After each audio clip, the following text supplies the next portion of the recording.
Imagínate que juntaste el dinero, que armaste la carpeta, que después de años de laburo digital por fin te vas a mudar a Andorra, el destino soñado de todo emprendedor de habla hispana que quiere dejar de regalarle la mitad de su facturación al Estado. Llegas a la ventanilla y te dicen que antes de empezar tenés que dejar 50.000 euros sobre la mesa, no como depósito, no como garantía reembolsable, como tasa de entrada a fondo perdido. Y si tu plan era la residencia pasiva, esa que se conseguía con 600.000 euros de inversión, ahora el umbral es de 1 millón.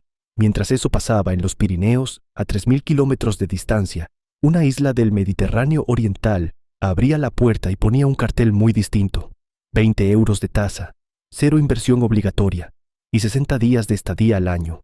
Hoy vamos a entender por qué Chipre se convirtió en el rival más peligroso de Andorra y también por qué, detrás de esos números perfectos, hay una historia bancaria que todavía le da escalofríos a medio continente.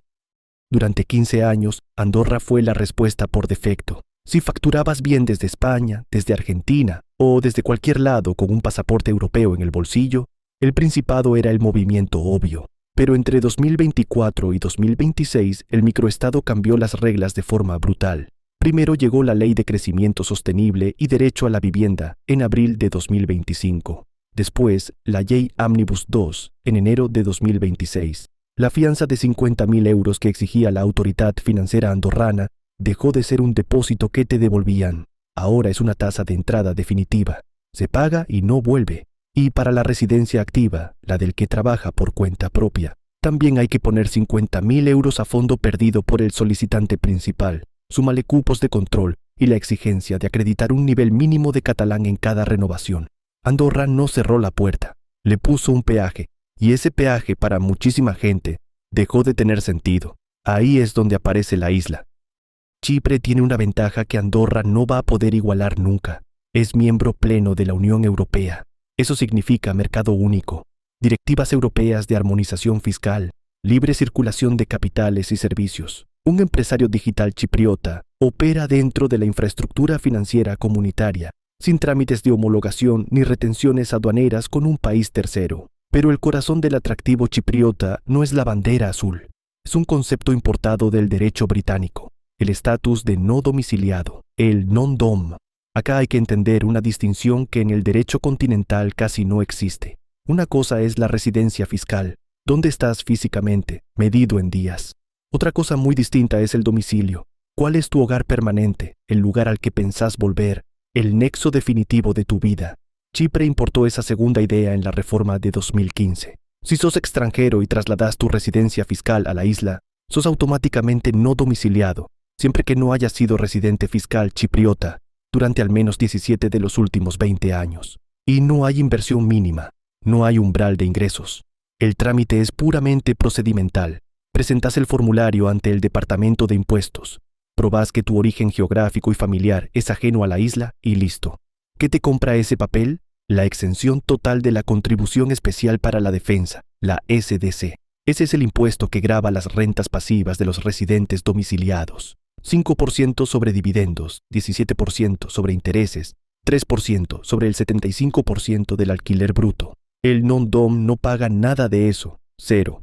Cobra dividendos, intereses bancarios y rentas de capital de cualquier parte del mundo, incluidos los dividendos de su propia sociedad chipriota, a un tipo del 0%. Dura 17 años desde el primer año de residencia fiscal y desde 2026 hay una prórroga. Pagando 50.000 euros anuales fijos, podés estirar la exención 2 periodos más de 5 años cada uno. A fines de diciembre de 2025, la Cámara de Representantes de Chipre aprobó la reforma fiscal más profunda del país en más de una década. Entró en vigor el 1 de enero de 2026.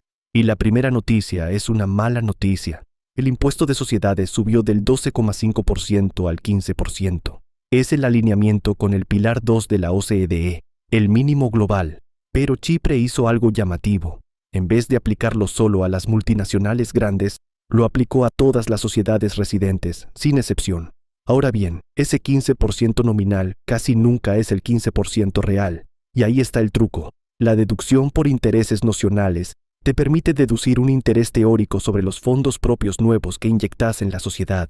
El tope es el 80% del beneficio imponible, lo que puede llevar el tipo efectivo hasta el 3%. Y si tu negocio es software, patentes o propiedad intelectual, el régimen EP-Box permite una deducción nocional del 80% sobre los beneficios cualificados. Con el nuevo tipo del 15%, el efectivo queda en 3,0%. Antes de la reforma era 2,5%. Súmale que Chipre mantiene el 0% de retención en origen sobre dividendos, intereses y regalías que salen del país hacia no residentes. ¿Y cuánto pagas realmente? Tomemos a un empresario digital que factura por una sociedad limitada y se reparte todo el beneficio como dividendo. Sobre 300.000 euros de beneficio, en Chipre pagas 49.770 euros, un tipo efectivo real del 16,59%. En Andorra, 39.701 euros, 13,23%. En Francia, 113.023 euros, 37,67%. En España, 124.847 euros, 41,62%. Sobre 1.000.000. Chipre baja al 15,48% y Andorra al 10,97%. España y Francia, en cambio, se van al 45%. Fíjate en el detalle. Andorra sigue siendo más barata a nivel de impuesto puro. Chipre no gana por la tasa, gana por la puerta de entrada. En patrimonio y sucesiones, la isla es plana. No hay impuesto al patrimonio y el de sucesiones se abolió en el año 2000. Las plusvalías por venta de acciones y valores tributan al 0%. La excepción son los inmuebles chipriotas, que pagan un 20% fijo. Y hay una novedad de 2026. Las ganancias con criptomonedas ahora tienen un tipo plano del 8%, sin poder arrastrar pérdidas a años futuros. Casi todo el mundo se rige por el estándar de los 183 días, medio año más un día. Esa es la regla clásica para fijar la residencia fiscal. Chipre tiene otra puerta, la regla de los 60 días, introducida en 2017. Con 60 días físicos al año en la isla, podés pedir el certificado de residencia fiscal chipriota, que es la llave para activar los convenios de doble imposición. Pero hay que cumplir 4 condiciones al mismo tiempo. 1. Estar 60 días en Chipre dentro del año calendario. El día de llegada cuenta como día adentro, el de salida como día afuera. 2. No pasar más de 183 días en ningún otro estado. 3. Tener vivienda permanente disponible, en propiedad o con contrato de alquiler de al menos 12 meses registrado. Hoteles y alquileres temporales no cuentan. 4. Sustancia económica real. Trabajar para una empresa chipriota, estar registrado como autónomo o ser director activo y accionista de una sociedad residente. Si esa actividad se corta durante el año, la residencia por 60 días se cae automáticamente. Y acá viene el cambio histórico. Hasta 2025, la ley exigía además que no fueras considerado residente fiscal en ningún otro país. Eso obligaba a presentar bajas censales y generaba una zona gris enorme. Desde el 1 de enero de 2026, esa condición se eliminó del texto legal. Eso significa que un inversor puede sostener a la vez otra residencia, una Golden Visa de Emiratos, un forfait suizo, y consolidar igual la residencia fiscal chipriota con 60 días. ¿Para qué sirve eso en la práctica? Para las reglas de desempate del artículo 4 del modelo OCDE. Si España o Francia te disputan la residencia alegando que conservas vínculos, un certificado chipriota más una vivienda permanente más tu centro de intereses económicos en la isla te dan un caso muy sólido. El capital no se mueve por las tasas, se mueve por la certidumbre. Cuando alguien te vende 0% en dividendos, falta una parte de la frase. La exención non-dom cubre la SDC, no cubre el GSI, el Sistema General de Salud Chipriota, que existe desde 2019. Y se financia con aportes sobre prácticamente cualquier ingreso de un residente fiscal. Los asalariados aportan 2,65% de su nómina más 2,90% del empleador, los autónomos 4% sobre ingresos netos y los perceptores de rentas pasivas, incluidos los non-dom, 2,65% sobre dividendos, intereses y alquileres.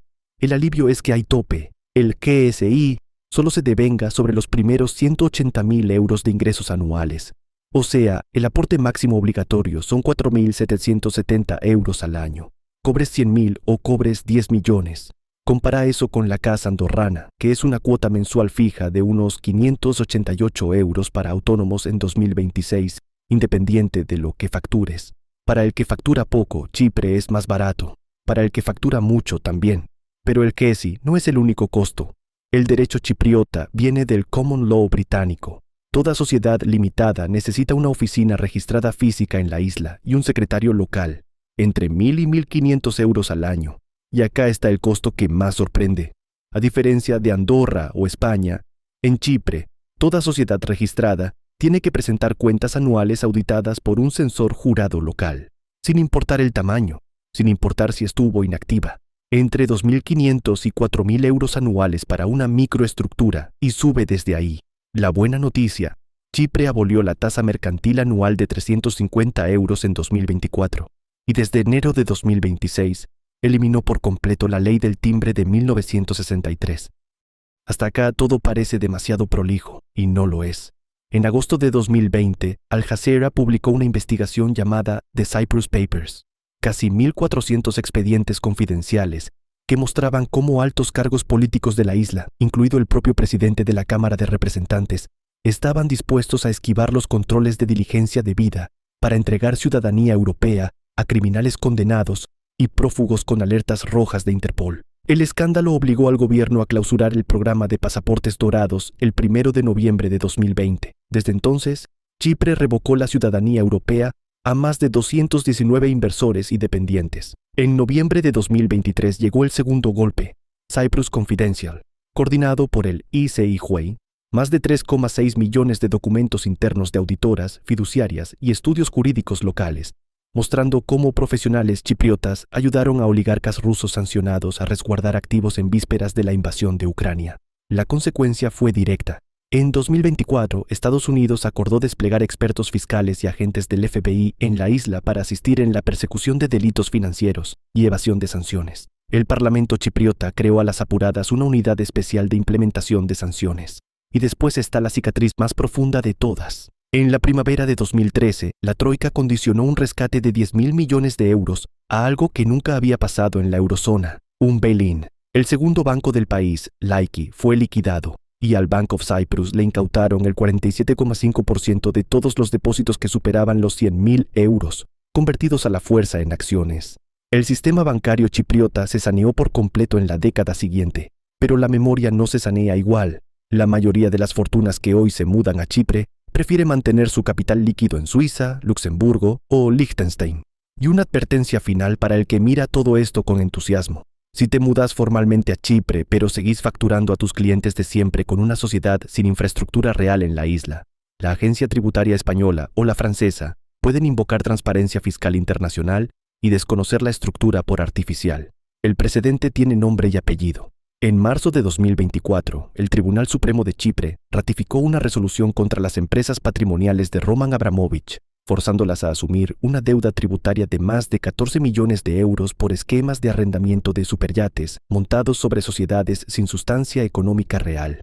Ni siquiera en Chipre alcanza con el papel, y la distancia entre la estructura que existía en los registros y la que existía en el mundo real, es la línea que decide todo. La vamos a dibujar en un minuto. Entonces, Chipre le ganó a Andorra. En tasa pura, no. Andorra sigue siendo más barata, 10,7% contra 15,48% sobre 1 millón de euros. Pero Chipre gana en todo lo demás. 20 euros de tasa contra 50.000 a fondo perdido. 60 días contra 183. Y el mercado único europeo contra un país tercero que todavía negocia su acuerdo de asociación. Ese es el punto que casi nadie dice en voz alta. El país que en 2013 confiscó los depósitos de sus propios ahorristas es el mismo que en 2026 ofrece el marco de atracción de capital más flexible de toda la Unión Europea. Chipre no se volvió atractivo a pesar de su crisis. Se volvió atractivo porque la crisis lo obligó a reinventar aquello de lo que vivía. El capital no perdona, pero tiene memoria corta. Ahora te pregunto a vos, ¿la regla de los 60 días es planificación fiscal legítima dentro del marco europeo? ¿O es la Unión Europea compitiendo contra sí misma? Te leo en los comentarios. Y antes de que te vayas, fíjate en algo. Si ya viste los videos de Delaware, de Irlanda y de Andorra, hay una pregunta que aparece en los 4 y que nunca terminamos de contestar del todo. ¿En qué momento exacto una estructura legal deja de ser planificación y pasa a ser una cáscara vacía? Esa línea existe. Tiene nombre técnico, sustancia económica, y está escrita en las reglas de transparencia fiscal internacional que aplican España, Argentina, México y prácticamente todo el mundo desarrollado. En el próximo video la vamos a dibujar con precisión. ¿Qué mira exactamente una agencia tributaria? para decidir si tu sociedad en el exterior existe de verdad y cuáles son los 3 errores que hacen caer una estructura que en el papel era impecable. Porque el país correcto no te salva si la empresa está vacía. Nos vemos ahí.